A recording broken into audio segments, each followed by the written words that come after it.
Media point ఎక్కడుంది మీ party ఆఫీస్కి వస్తే అక్కడికి వెళ్ళండి. ఇక్కడ మాట్లాడితే ఏమొచ్చింది? ఏమి ఇబ్బంది? ట్రాఫిక్ అలో చేయాలండి. ఏం ట్రాఫిక్ అలో చేయాలి?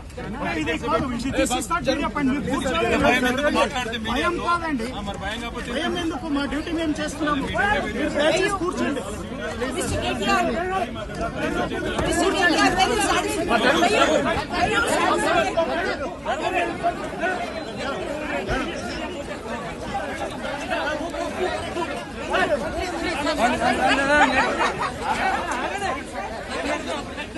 సరే